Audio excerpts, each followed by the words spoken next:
Assalamualaikum warahmatullahi wabarakatuh. Waalaikumsalam warahmatullahi wabarakatuh. Pemirsa di seluruh tanah air, masih bersama kami dari Pusat Kajian Islam. Dan kali ini kita kedatangan pemateri Ustadz Gusti Muslihuddin Sa'adi, seorang pakar ilmu muamalah. Insya Allah hari ini akan membahas mengenai kitab Fathul Mu'in, bab muamalah, yang insya Allah nanti kedepannya akan membahas juga mengenai bab nikah.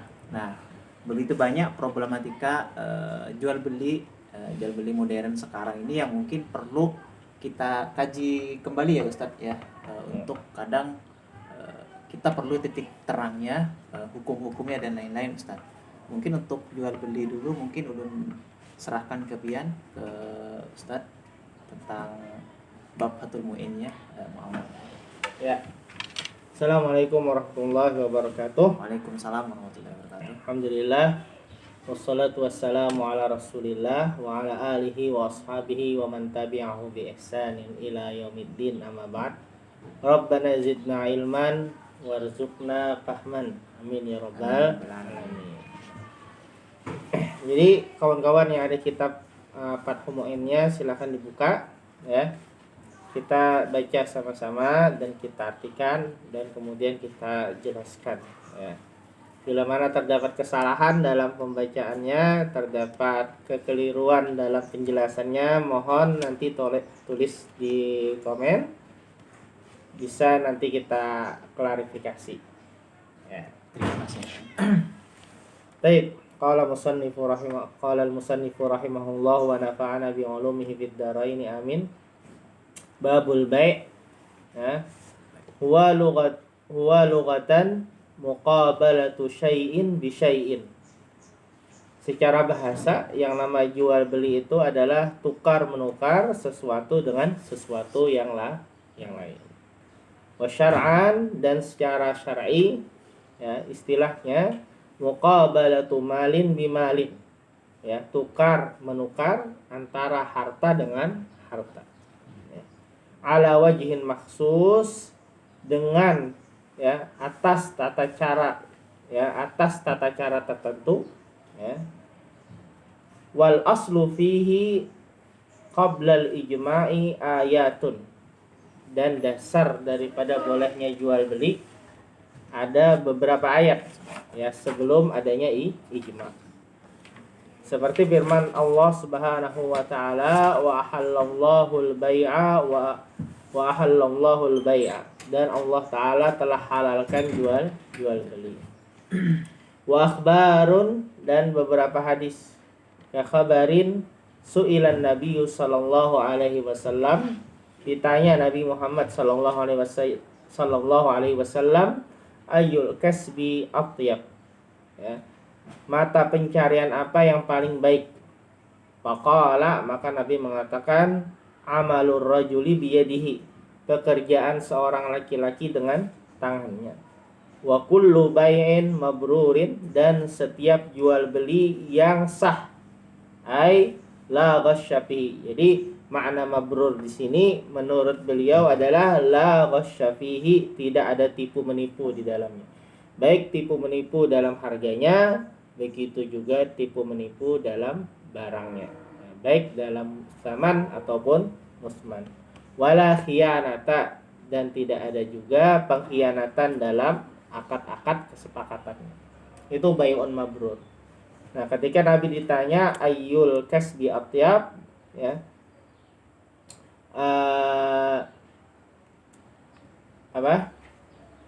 ayyul kasbi atyab, mata pencarian apa yang paling baik? Nabi jawabnya apa? Amalur rajul biyadihi, pekerjaan seorang laki-laki dengan tangannya, dan juga jual beli yang mabrur, yang sah, yang tidak ada penipuan dan tidak ada unsur pengkhianatan.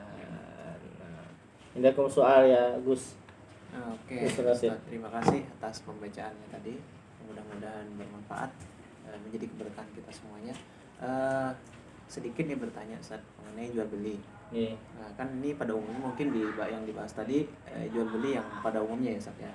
Tapi ada yang mungkin secara khusus seperti utang piutang Ustaz. Nah, nanti ada babnya Gus. Oh, yang ada babnya. Nah, ada babnya. Gimana lagi? Kita baca lagi atau bagaimana? Boleh. Baca dulu. yasihhul bai'u, sah jual beli, bi ijabim minal ba'i walau hazlan. Nah, jual beli sah dengan adanya ijab kabul dari penjual dan pembeli, sekalipun sambil bergurau, ya, walau hazlan, Walaupun candaan ya Ustaz ya. walau candaan, tukarlah sambil tertawa-ketawa. Nah, itu menunjukkan adanya ridho. Nah, kalau saling ridho maka sudah sah jual belinya. Wa huwa ma dalla 'ala tamlik dilalatan zahiratan. Nah, lafaz ijab itu adalah lafaz yang menunjukkan atas perubahan kepemilikan. Misalkan saya punya kipas angin. Saya punya kipas angin. Iya. Kalau saya bilang saya jual ini, nah, Terima ya. yang terima ini kepemilikannya sudah berpindah Langsung tangan. berpindah tangan, Ya. Dinamakan jual beli kalau ada duitnya. Nah, karena ini tidak ada duitnya, tidak ada barang yang ditukar, maka tidak ada yang namanya perpindahan kepemilikan. Nah, seandainya tadi ya ada alat tukarnya perak 200 rupiah misalkan, masa jual belinya walau hazlan tadi. Nah, kalau misalkan Ustaz, ini kalau jual belinya nggak pakai akad. Jadi kok langsung aja bayar tanpa akad gimana itu? Nah, kalau tanpa akad boleh nggak jual beli tanpa akad? Nah, para ulama menjawab ya, boleh jual beli tanpa akad asal secara adat diketahui keridhaan masing-masing. Secara adatnya. Ya, misalkan saya tanpa akad di minimarket, ya, Iya, ya. di Alfamart, di Indomaret tanpa akad nih. Tapi saya tahu harganya. Saya lihat struknya, saya lihat di raknya ada harga, dan saya menginginkan barang itu tanpa paksaan, ya. Ketika saya ambil barangnya dan si kasir ya menerima uang dari saya, itu namanya mu'athah. Kita sudah akad. Sudah ada ijab kabul, cuma tidak dilafazkan. Maka kata para ulama sah jual beli seperti itu. Karena ya unsur yang mewajibkan adanya ijab kabul itu taradi, Saling ridho ya. saling ridho. Ketika saling ridhonya sudah ada tanpa ada lafaznya, maka maksudnya sudah tersampaikan. Kira-kira begitu, Gus. Iya, iya. Nah, kita baca lagi ya. Ya, boleh. Tadi walau hazlan, walaupun canda-candaan, ya. Artinya sambil ketawa-ketawa, akad ijab kabulnya ya sah, ya. Wa huwa ma dalla 'ala tamlik. Yang namanya ijab kabul itu sesuatu yang menunjukkan perpindahan kepemilikan. Dilalatan zahiratan, ya. Dengan jelas, ya, dengan jelas. Kabi'tuka, seperti aku jual kamu, ya, aku jual kepadamu apa misalkan kabi'tuka, za bikada, seperti aku jual kepadamu ini dengan ini. Nah, harus ada alat tukarnya. Wa huwa laka bikada, au huwa laka bikada, wa malaktuka, dan aku berikan hak kepemilikan, malaktuka, ya. Au wahabtuka, aku berikan. Nah, da bikada. Nah, kalau wahabtuka tanpa da bikadanya berarti bukan jual beli. Berarti hibah gitu. Berarti hibah. Oh. Iya. Tapi kan wahabtuka, aku berikan kepadamu. Da bikada. Ini dengan ini. Artinya kan ada proses tukar menukar. Maka itu juga dilalatan zahiratan kepada jual beli, ya. Nah, wa kada ja'altuhu laka bikada. Aku jadikan ini, ya, ja'altuhu, aku jadikan ini, ya, laka untukmu bikada dengan bayaran ini. Nah, itu juga termasuk jual beli. Nah, innawa bihil bai'u, kalau dia maksudkan itu sebagai jual beli. Ya, tapi itu sudah dilalatan zahirah, sudah jelas. Sudah jelas itu maksudnya jual beli. Walaupun lafaznya wahabtuka, walaupun lafaznya ja'al tuhu laka. Ya. Nah, itu sudah jual beli. Nah, wa qabulun Dan ada juga yang namanya qabul minal mushtari, dari pembeli. Walau hazlan juga, walaupun juga saling bercanda. Wa huwa ma dalla 'ala tamalluk. Nah, itu adalah lafaz yang menunjukkan atas dia memiliki sesuatu. Kadzalika kastaraitu, seperti aku beli, ya. Hada bikada, ini dengan ini. Wa qabiltu, nah, dan aku terima. Au raditu, atau aku ridho. Au akhadtu, aku ambil. Au tamallaktu, atau aku miliki. Hada bikada, ini dengan ini. Nah sampai sini. Nah, berarti anu ya, San. Misalkan ya sekarang tuh kan ada transaksi baru nih, kayak Shopee, kayak Tokopedia itu kan ada pesan, Ya. pesanan diterima itu berarti masuk ya, istilahnya akad Ya, gitu sudah masuk akad di situ. Hmm. Ketika kita sudah pilih barang, ya, kita transfer duit, nah itu sudah kita akad dengan pihak Shopee. Oh. Itu sudah kita akad dengan pihak Tokopedia. Ya, nanti kalau bisa ada sponsor Sponsor. dari mimpi. Mimpi. Ini sudah berbagi manfaat ya pemirsa. Jadi pengetahuan. Jadi kalau misalkan ada pertanyaan yang mungkin mengenai hukum-hukum agama, boleh tinggalkan Khususnya jual beli lah. khususnya jual beli dan lain-lain, boleh tinggalkan komentar di kolom komentar ya di channel ini. Ya. Nah, mungkin agak apa ya namanya? Jadi itu sudah akad, Gus. Ketika kita klik barangnya, kita pilih modelnya, mungkin besarannya seperti apa, LM, XL. Nah, itu ketika kita transfer itu sudah akad. Nah, sekarang sedikit Kita sudah ridho dengan si penjual. Nah, sekarang sedikit juga, Seth. Ini kan misalkan Shopee, ada penjual, ada pembeli. Ya. Jadi barang Ya, kalau Shopee itu ada 3. Ada 3, Gus. Ada penjual, ada pihak Shopee. Oh iya, pihak Shopee ya. Dan ada pembeli. Nah, iya. Nah, kita akad dengan pihak Shopee, Gus. Oh, sebagai wakil kita. Iya. Jadi kita melakukan pembayaran kepada pihak Shopee. Nah, ketika kata pihak Shopee pembayaran diterima, itu sudah akad tuh. Yang ketiga baru akad antara pihak Shopee dengan pembeli ya. Dengan pembeli. Dengan penjual. Jadi akad pembeli dengan Shopee, terus akad Shopee dengan penjual. Nah, misalkan ya, Sir, ada penjual, ada pembeli nih kan, ada yang pihak Shopee juga. Nah, penjual ini menjual barang dengan contohnya spesifik sesuai, deskripsinya sesuai dan lain-lain. Tetapi barang itu ternyata mudah rusak. Nah, kemudian mudah rusak tadi nanti diberikan pengaman sesuai dengan yang diusahakan, sesuai kesepakatan pengamannya kayak gini. Bubble wrap ya. Bubble wrap. Tapi ternyata di tengah perjalanan itu pihak kurir yang ngantar itu kadang sering rusak. Nah, itu gimana itu, Ustaz? Ketika seperti itu, ya. Nah, itu ada tanggung jawab dari pihak Shopee-nya. Oh, pihak Shopee, bukan penjual ya? Bukan penjual jadinya. Nah, jadi pihak penjual sudah menyampaikan kepada pihak Shopee. Ya, melalui kurir. Nah, jadi di sana pembeli ya membukanya dengan hati-hati. Ya, membuka barangnya dengan hati-hati, dia kirimkan bukti. Ya. Nah, saya kurang tahu nih yang terjadi seperti apa, ya. Yang terjadi gimana? Kalau kadang itu kan kalau misalkan si penjual ya yang ini. Si penjual tuh bikin kesepakatan di awal, ada deskripsinya, tapi kan kadang tuh orang tuh malas baca kan deskripsinya, ada di bawah biasanya deskripsinya.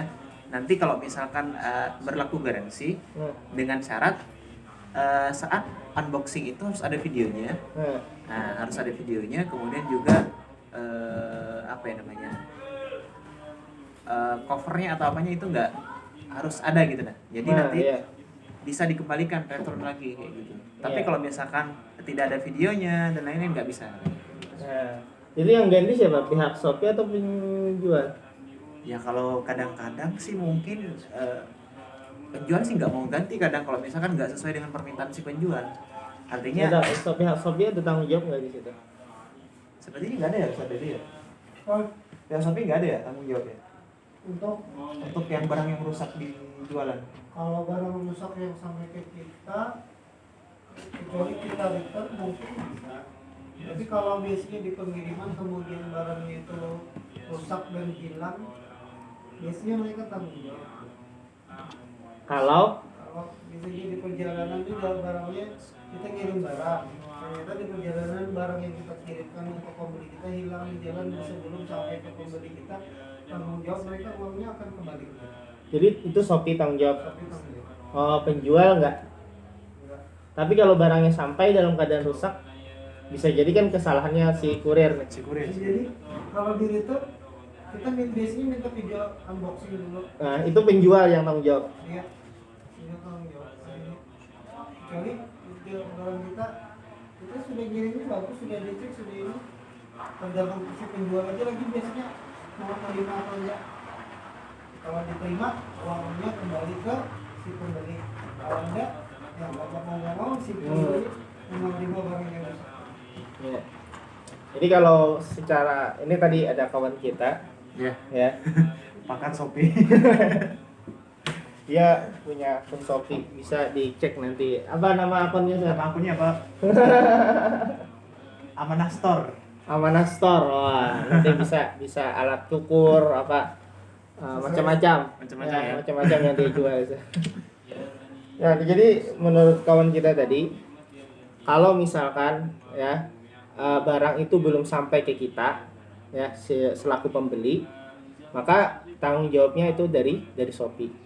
Ya, ketika barangnya sudah sampai ke kita, ya, dan kita unboxing ternyata rusak, misalkan, itu tanggung jawabnya di kita, ya, di kita, ya, pembeli. Apakah pembeli mau protes ke penjual, itu urusan pembeli dengan penjual, ya, itu ya. Nah, kalau secara tinjauan syariatnya, yang memang itu ada sesuatu yang bagus secara syar'i, ya, dimana pihak Shopee bertanggung jawab sampai barang itu ketika barang itu sampai ke pembeli. Artinya di sana berlaku, ya, bahwa Shopee menjadi wakil atau pihak Tokopedia menjadi wakil antara penjual dan pembeli, ya. Nah, ketika barang itu sampai ke pembeli, artinya sudah terjadi perpindahan tangan, ya, sudah terjadi perpindahan tangan, yang mana dalam istilah syar'inya al-qabdu. Ketika sudah terjadi al-qabdu, maka tanggung jawab barang itu berpindah, sebagaimana kepemilikannya juga berpindah, ya, karena sudah terjadi al-qabdu tadi. Maka tanggung jawabnya kepada pembeli. Nah, tetapi ketika penjual menetapkan khiyar syarat di mana, ya, ketika barang sampai harus di-unboxing dengan video, itu khiyar syarat. Ya, bisa kita kategorikan itu khiyar syarat. Di mana boleh dikembalikan, ya, apabila syarat-syaratnya terpenuhi. Artinya kerusakan terjadi, ada buktinya, nah itu khiyar syarat. Ya, dipenuhi oleh si pembeli, maka si penjual mengganti. Ya, ini sudah sesuai dengan syariat, ya, sudah bagus. Artinya insya Allah luar biasa ya Shopee, punya karya di bidang transaksi online gitu kan, yang sesuai dengan syariat gitu. Yang gak semua, ya. Oh, nggak semua ya. Gak semua, mohon maaf. Oh iya, oke. Gak semua. Tapi gak bisa, sebagian besar tuh alhamdulillah sudah sesuai dengan memenuhi dengan kategori syariat, ya. Selama, ya, ada unsur taradi, ada unsur keadilan di dalamnya, maka syariat ada di sana. Ya. Apa lagi ya? Ada pertanyaan lagi, Gus? Apa lagi? Oh, mungkin ini masih di Shopee nih Ustaz. Ya. Soal SP letter. SP letter. Shopee Pay letter nih Ustaz. Gimana menurut pendapat Ustaz nih mengenai Shopee Pay letter nih Ustaz? Ya. Namanya aja pay letter kan, ya. Ya. Itu berarti maksudnya adalah hutang piutang. Ya. Tapi hutangnya tidak terjadi antara penjual dan pembeli, ya. Terjadi antara pembeli dengan Shopee sebagai wakil. Jadi pembeli berhutang kepada Shopee, bukan berhutang kepada pembeli. Ya. Penjual kan? Bukan berhutang kepada penjual. Pada saat itu ketika terjadi transaksi hutang piutang antara pembeli dengan Shopee, maka pihak penjual mendapatkan harga langsung kan? Ya, benar begitu Ustaz. Amanah Store. Amanah Store gimana?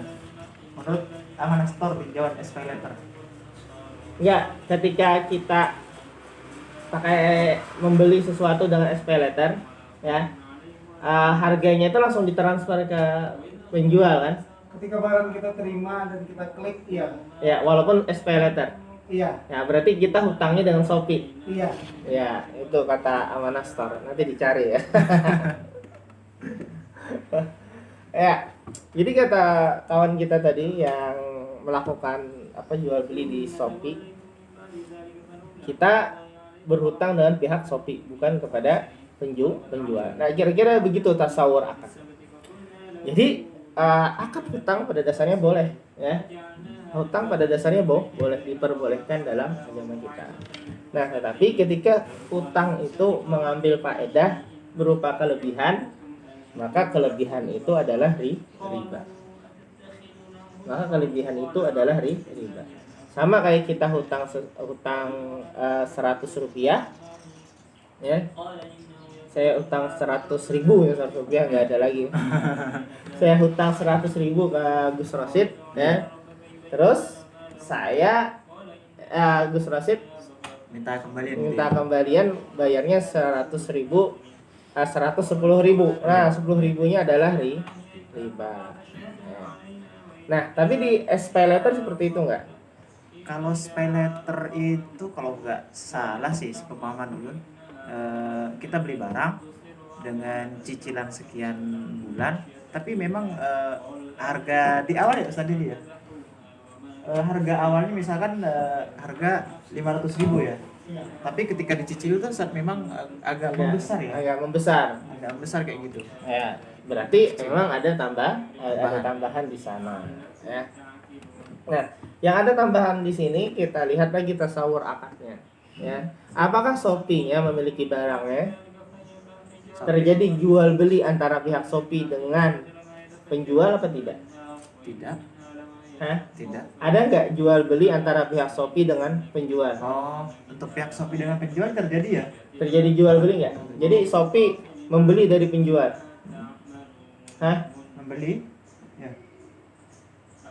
Itu kan antara Shopee dengan penjual itu kan. Jadi ketika kita mengaktifkan SPay Letter tadi, kita punya account uang misalkan 15 juta, 17 juta untuk saldo SPay Letter kita. Nah, ketika kita beli barang di harga 5 juta, misalkan kita bayar dengan SPay Letter kita yang ada di akun kita tadi. Nanti uangnya berkurang tuh. Oh, SPay Letter kita uangnya sisa 12 juta gitu. Iya. Berarti tidak ada akad antara secara khusus nggak ada. Tidak ada akad antara pihak Shopee dengan penjual. Nggak ada.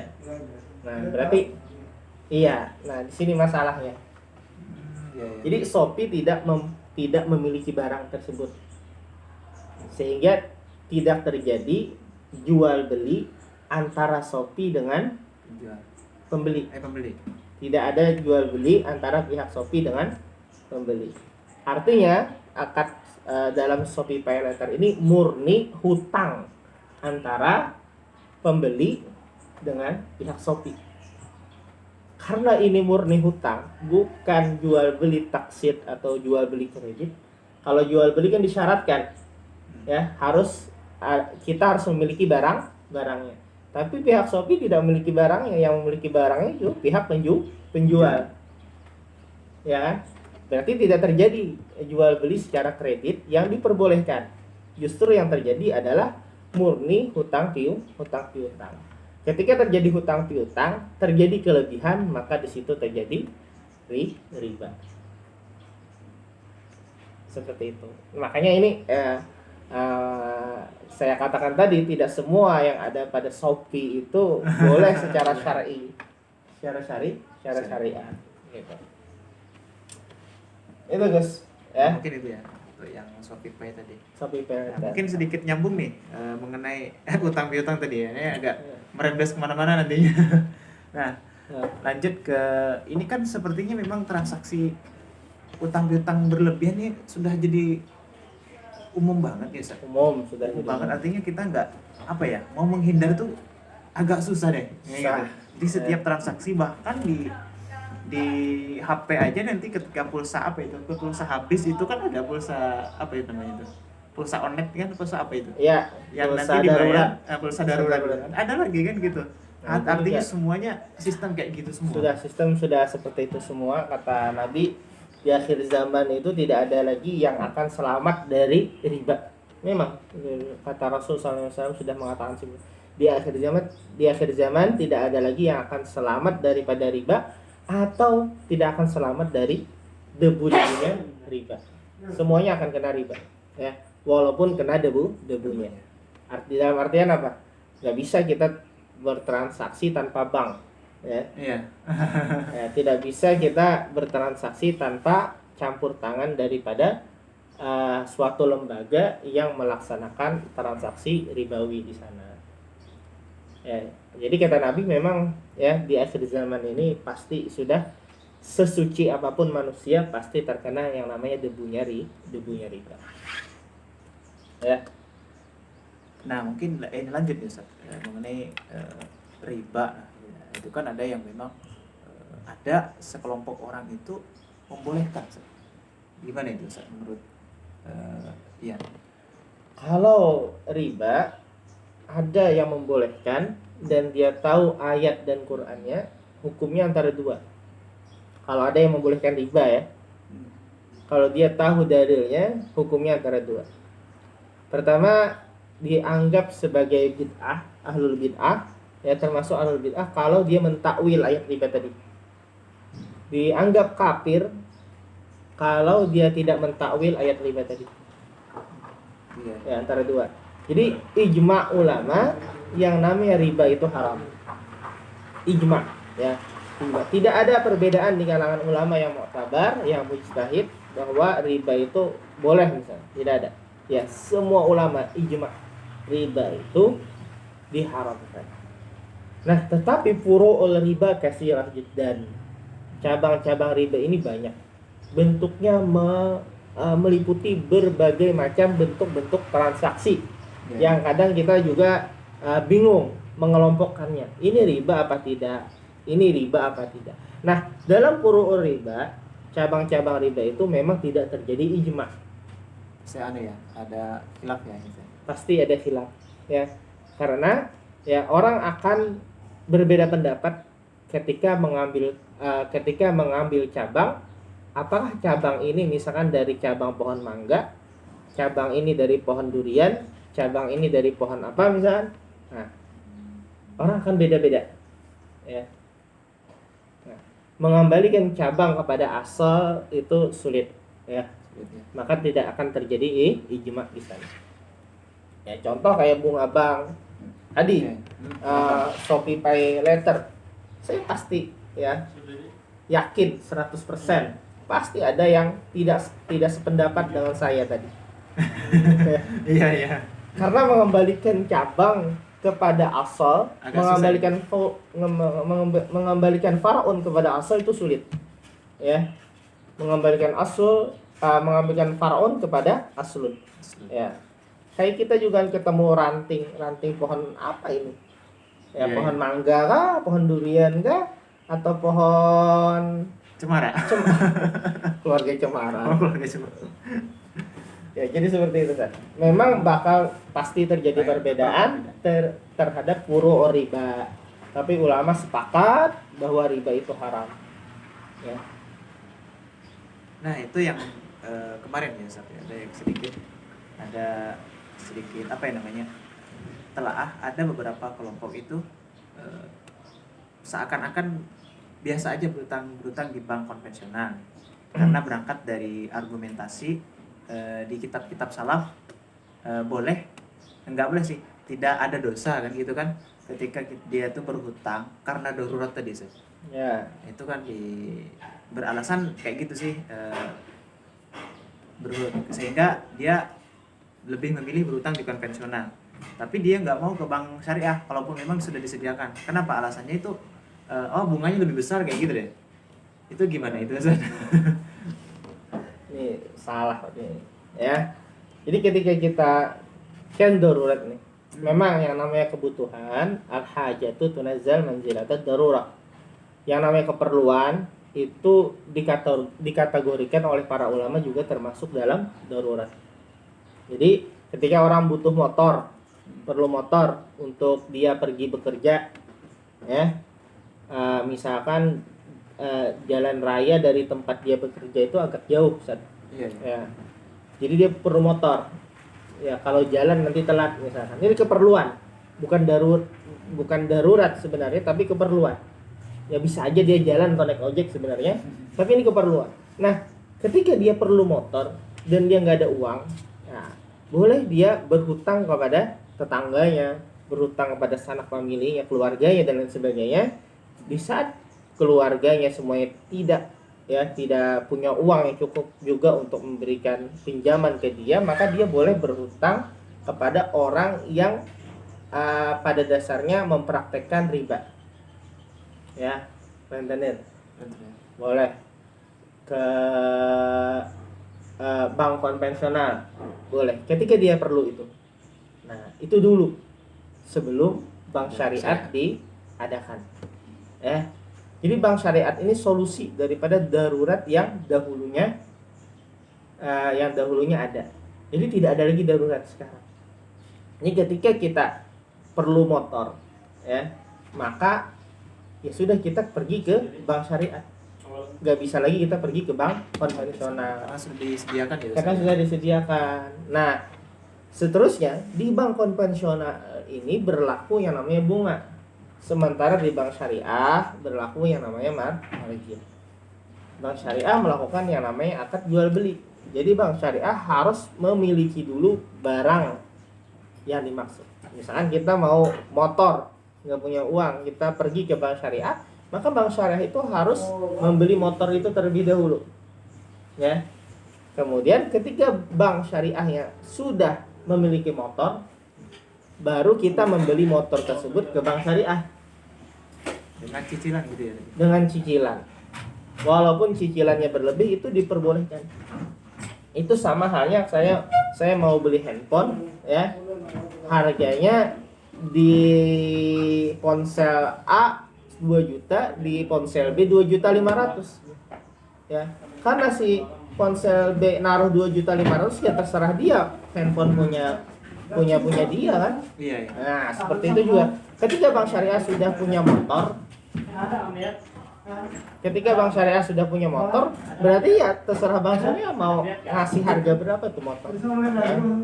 Tentunya itu sudah diperhitungkan oleh pihak perbankan. Ya. Jadi seperti itu. Nah, jadi tidak ada lagi daruratnya sekarang, sudah ada bank syariah. Tapi tetap ya, saya tetap merekomendasikan untuk kita berhutang kepada sanak famili. Ya, kepada keluarga kita. Tapi kesannya ya, dengan adanya lembaga-lembaga keuangan ini kadang orang itu seakan-akan agak asing lagi berhutang sama sanak famili karena sudah bermunculan kayak gitu. Ya, jangan. Anggapan sebagian orang, ini orang salah kaprah ya. Kenapa? Ketika berhutang dengan keluarga kepada teman itu justru memutus tali silaturahmi akhirnya. Iya. Ini bahaya. Mindsetnya kayak ya, gitu. mindsetnya seperti itu. Ya. Nah, kalau seandainya ya yang berhutang dan yang memberikan hutang sama-sama tepat janji, ya, sama-sama menjaga kata-katanya, jangan sampai yang memberikan hutang kata-katanya kasar, yang berhutang nggak tepat janji, ini bahaya. Ujung-ujungnya tali silaturahminya terputus. Jangan sampai, ya, jangan sampai. Makanya kita itu harus jujur. Orang jujur itu hidupnya mudah. Insya Allah hidupnya mudah. Mau hutang kemana-mana orang percaya. Minta investasi kemana-mana orang percaya karena orangnya jujur. Ya. Nah, jadi lebih bagus ya berhutang kepada sanak famili, keluarga, teman, tetangga, lebih bagus daripada hutang ke bank syariah Iya, sekalipun. sekalipun. Kenapa? Ini anu Ustaz. Kenapa? Kenapa Gus? Karena bank syariah itu lembaga bukan lembaga nirlaba, Oh iya. tapi lembaga nyari laba. Nyari laba. Nyari Bank untung juga. syariah itu nyari untung. Makanya kalau sampean masuk ke bank syariah tuh baunya harum, wangi. Itu beli wangi-wangian nggak pakai duit ya. Iya, pakai duit ya jelas. Pegawainya masya Allah bajunya bagus. Bagus. Ya. Make upnya, wih, tebal ya. Ya, baunya harum. Emang mereka nggak digaji Gus? Digaji jelas. Digaji, jelas digaji. Kalau nggak digaji nggak mungkin Ya, kerja dia. nggak mungkin kerja. AC-nya dingin Gus. Masuk ke ATM Gus. ATM bank banget. syariah, AC-nya enak. Dari mana dia bayar listrik tuh? Iya, benar juga. Iya kan. Kantornya di mana Gus? Ruko. Nyewa apa beli tuh? Nyewa pakai duit, beli pakai duit. Ya, banyak orang menyangka ya bank syariah itu lembaga amil zakat ya. Ambil zakat. Dia kira bank Mengira, syariah ya. iya, kasih aja.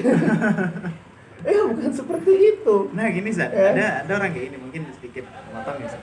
Ada orang beranggapan bank syariah itu lebih kejam loh dari bank konvensional karena ngambil ujungannya banyak banget kayak gitu. Gimana itu Zat? Ya, sebagian orang seperti itu ya. Hmm. Tapi coba dilihat ya dalam akad ya, transaksi di bank syariah itu flat.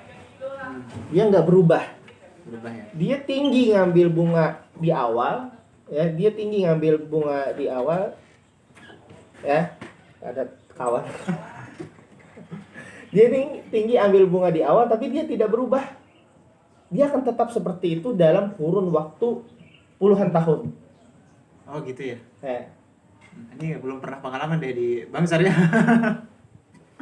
Tapi kalau misalkan di bank konven, ketika suku bunga naik, maka ya tagihannya juga naik, Naik juga ya. ya juga naik juga. Jadi dia nggak flat, dia menyesuaikan kepada suku bunga. Ya, nah tapi sekarang di bank konven juga sudah ada transaksi yang sudah flat ya. Tetap ya. Ya tetap. Tapi ketika transaksinya flat tetap, maka di awal akan ada margin yang tinggi. Ya, itu untuk menyesuaikan 20 tahun 10 tahun ke depan bagaimana suku bunga kita, bagaimana inflasi kita. Ya, itu menyesuaikan ke sana. Mungkin ini lah nambah lagi Ustaz. Ada sebagian orang berpendapat juga mengenai bank konven itu negara-negara Arab itu pakai bank juga kan katanya kayak gitu, gimana itu Ustaz? Nah, kalau di negara-negara Arab ya, jadi ini ya, jangan pernah sandarkan syariat kepada negara Arab. Negara Arab ya. Untuk kalau ke Mesir di pantainya itu Alexandria itu mah udah sama saja kayak pantai Bali. Gitu ya. Iya. Emangnya tali perut dari mana? Dari Arab juga ya. Dari Arab ya. Berarti ada apa ya namanya? Orang yang jangan niru budaya Arab deh kayak gitu. Ada anunya ya Ustaz ya. Ada nih sisi baiknya juga ya gitu kan. Di satu sisi kita niru yang baik, kita ambil yang baik, kita buang yang tidak buruknya, baik. yang buruknya. Nah itu. Ya, jangan pernah sandarkan syariat kepada negara Arab, kepada Arab Saudi ya, kepada Mesir. Jangan pernah sandarkan, tapi kembalikan Al-Qur'an kepada Quran dan hadis ya, kitab-kitab para ulama salafus saleh dan lain sebagainya. Nah, berbicara tentang bank syariah di negara-negara Arab, rata-rata perbankan di negara-negara Arab memakai akad istismar namanya. Istismar yaitu investasi. Ketika kita menabung di bank konven ya, ibaratnya konven di sana itu sudah konven. Ya, konven itu apa artinya? Konvensional apa ya? Artinya yang biasa, yang ya tanpa konven, ada manipulasi ya? tanpa ada modifikasi ya? modifikasi itu konvensional. Di sana bank syariah itu konven. Beda dengan di sini ya. Beda dengan di sini. Jadi berarti ada agak kelirunya mungkin ya Ustaz ya. Ketika Iya. ada orang ngambil rujukan fatwa di Arab boleh bank konvensional kayak gitu ya. Nah iya makanya ketika mengambil rujukan misalkan fatwa dari Al-Azhar, kita harus teliti dengan fatwanya. Ya, bisa nanti ditampilkan istismar bahasanya, bukan al-qard. Nah, kalau al-qard itu hutang, maka lebihannya adalah riba. Kalau istismar investasi, ketika ada lebihannya, maka itu halal. Ya, maka itu adalah bagi hasil namanya. Ya, maka itu namanya bagi hasil. Saya naruh uang saya di Bank Syariah Indonesia (BSI). Buku tabungan saya itu pakai akad mudharabah. Artinya ketika ada lebihan bagi hasil, ya saya dapat. Ya. Itu bukan bunga, tapi itu bagi hasil. Dan rate-nya tidak akan tetap, dia akan sesuai dengan keuntungan dari pihak banknya. Misalkan bank tahun ini dapat atau bulan ini dapatnya sekitar berapa miliar misalkan, bagi hasil kita berubah menyesuaikan dengan laba dari perbankannya.